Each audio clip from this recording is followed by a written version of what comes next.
السلام عليكم أعزائي المتابعين في مصر والوطن العربي الكبير، كل عام وحضراتكم بخير. زي ما عودنا حضراتكم إن احنا بنكلم حضراتكم بالعلم وبنربط العلم بالواقع.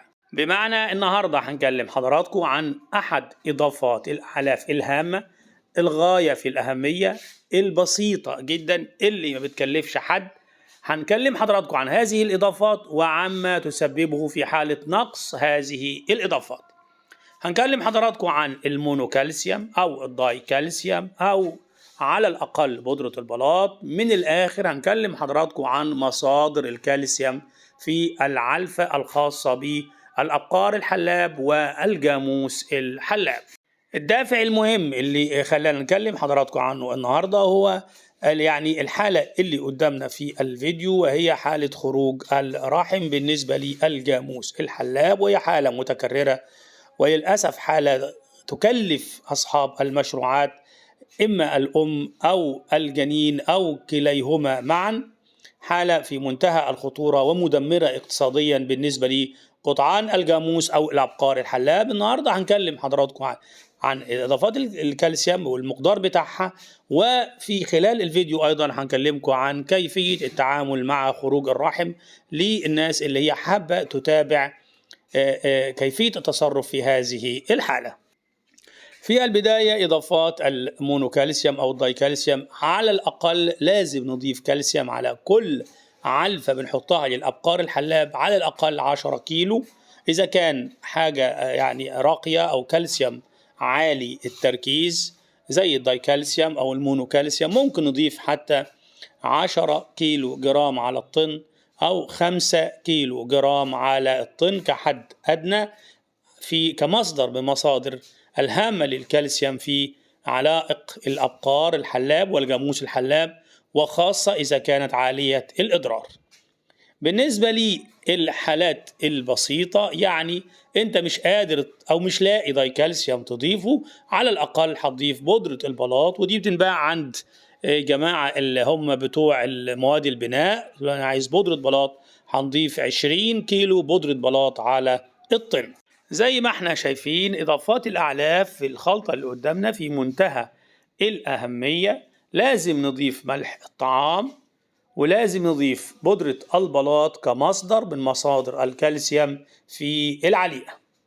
طبعا هنا النصيحة احنا بنوجهها بالذات لصغار المربين. يمكن في المزارع الكبيرة الناس بتهتم بعلفات الأبقار الحلاب والجاموس الحلاب، ويبقى عندهم غالبيتهم بيضيفوا مصادر الكالسيوم اللي هي عالية التركيز في الكالسيوم الغنية بالكالسيوم. إنما بنجد للأسف الشديد في صغار المربين في قرى الريف المصري أو في المزارع الصغيرة، ناس أحيانا لما بتاخدش بالها وتأكل الحيوان تعلفه بالبرسيم فقط والسلاج أو العلائق الخضراء، وتنسى إضافات الكالسيوم. مع تأخر في فترات الحمل تظهر مشاكل نقص الكالسيوم المتعددة، ومن أهمها خروج الرحم. هل هناك علاقة مباشرة بين خروج الرحم ونقص الكالسيوم؟ بالطبع. نقص الكالسيوم يسبب الارتخاء في الأربطة اللي بتحكم عدم خروج الرحم من مكانه. زي كده بالبلدي لو احنا بنلاحظ حزام العربية بنلاحظ انه ناشف، فبالتالي ما بيمطش، فلما العربية تندفع للأمام بيمسكك جامد. إنما في حالة النقص الكالسيوم بيرتخي الأربطة اللي هي ماسكة الرحم داخل جوف الحيوان، وبتسمح بخروج الرحم أو تحركه من مكانه. خروج الرحم من مكانه ممكن يكون أثناء الولادة، بعد الولادة، أو حتى للأسف الشديد قبل الولادة. طيب كيف نتعرف على الحالة قبل ما تحصل؟ إزاي أعرف إن الجاموسة بتاعتي أو البقرة بتاعتي داخلة على خروج رحم؟ مؤشر مهم جدا وهو عملية التبشيم بالبلدي أو الفلاحي، أو إن جزء من الرحم بيخرج إلى خارج الحيوان أثناء رقوده. بالبلدي الجاموسة بتاعتي نايمة في الحظيرة بالليل أو فترة الظهر ومرتخية إلى الخلف، ألاقي جزء من جزء بسيط يخرج من فتحة البول للحيوان أو يطل منه كده، وفي بعض أحيان كثيرة بياخد تراب معاه ويبدأ يعمل صديد والحيوان يحزق ويحصل التهابات في هذا المكان.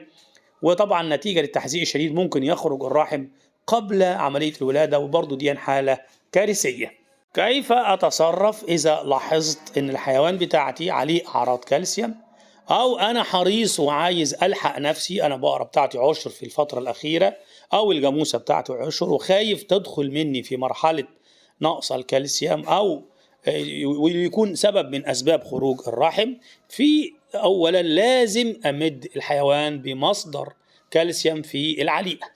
على سبيل المثال أضيف الدايكالسيوم دايكالسيوم فوسفيت أو المونوكالسيوم، أو أضيف بودرة البلاط على العلفة. لكن يفضل طبعا مصادر الكالسيوم العالية إذا كانت الحالة بدأت تحصل في مشكلة عندي، إنما إذا كانت وقاية مفيش مانع أضيف بودرة البلاط بالمعدل اللي احنا قلناه، بمعدل 20 كيلو على الطن بالنسبة للأبقار العشار والجاموس العشار. وممكن أستخدم الفول البلدي والقشر بتاعه، بيدعم الأربطة بالذات في الفترة الأخيرة من مرحلة العشار. إذا كانت الحالة بقى عندي لا داخلة في التبشيم، لابد من استخدام الكالسيوم كحقن، وهنا بنستعين به.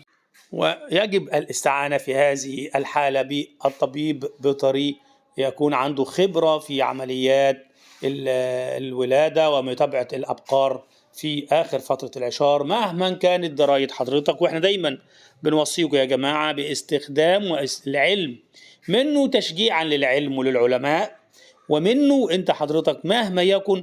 يعني احنا كدكاترة احيانا بنستعين بزملاء معانا، نروح للحالة 2 و3، وحتى الأطباء البشريين تبقى الحالة عنده بيستعين بزميل ليه أو 2 أو 3 اللي بنسموه كونسولتو، علشان خاطر ان احنا